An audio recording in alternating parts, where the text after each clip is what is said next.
आप देख रहे हो राइडर 51 राकेश एंजेलो के साथ। तो चलिए आज की कहानी की ओर। पिकनिक का नाम सुनकर कौन सा बच्चा खुश नहीं होता।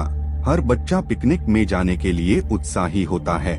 पिकनिक का नाम सुनकर कोई भी बच्चा खुशी के मारे झूमने लग जाए।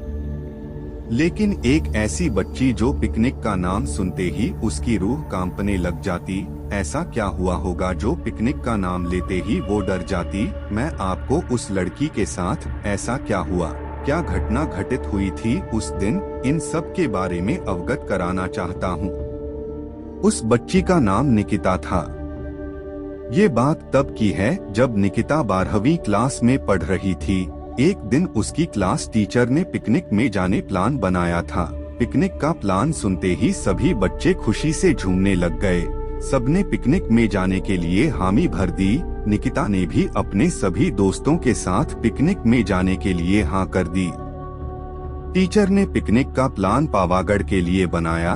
पूरा स्कूल पिकनिक में जाने के लिए तैयार हो गया। इसलिए प्रिंसिपल ने करीब 30 बस सभी बच्चों को ले जाने के लिए सुविधा की, ताकि बच्चे आराम से आ जा सके।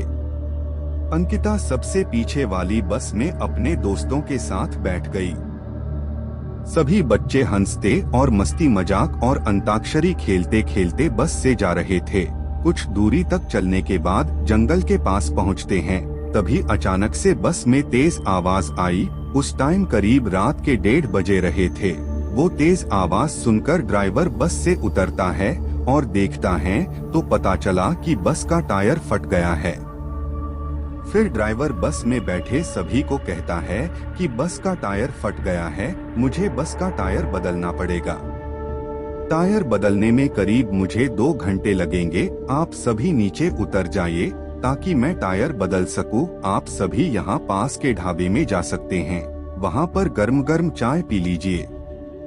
तब तक मैं इस टायर को फटाफट बदल कर सही कर देता हूँ।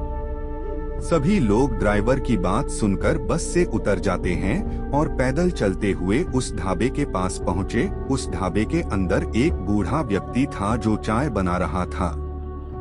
इतनी रात को जंगल के बीच ढाबा खुला हुआ और एक बूढ़ा इंसान को चाय बनाते देख सबको बड़ी हैरानी हुई।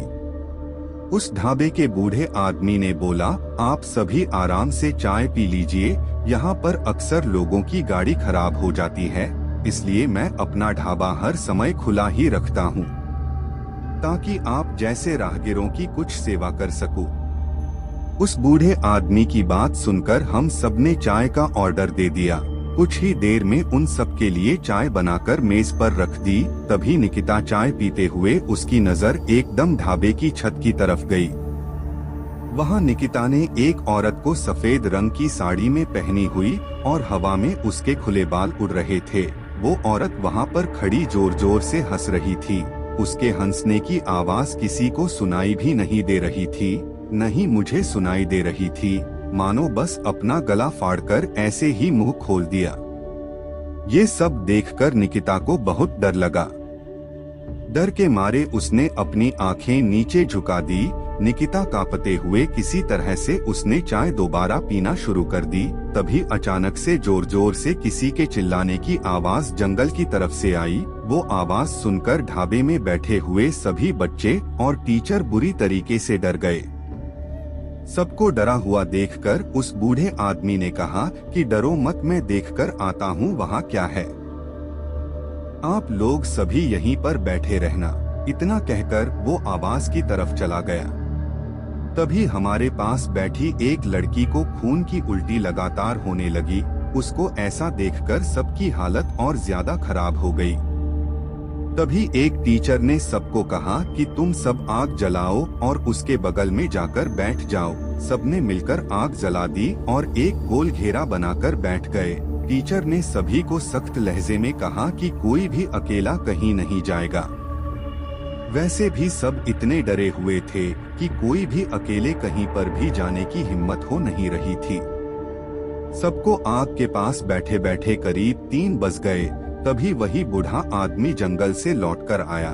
उसने सबकी तरफ देखा और कहा कि तुम सभी उस चीख को भूल जाना, नहीं तो मुश्किल हो जाएगा। इतना कहकर वो ढाबा के अंदर चला जाता है।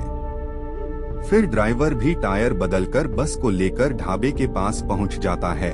सभी लोग भगवान का नाम लेकर बस में बैठ जाते हैं। बस में बैठते ही टीचर ने सबको कहा कि कोई भी एक दूसरे से बात नहीं करेगा, सब चुपचाप सो जाओ।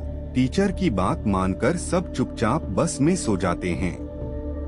उसके बाद हम सभी पिकनिक स्पॉट पर पहुंचे और लगभग एक हफ्ते बाद घूमकर स्कूल आ गए। पिकनिक में किसी ने दूसरे बस के बच्चों को उस रात के बारे में कुछ भी नहीं बताया, क्योंकि टीचर साफ साफ मना किया।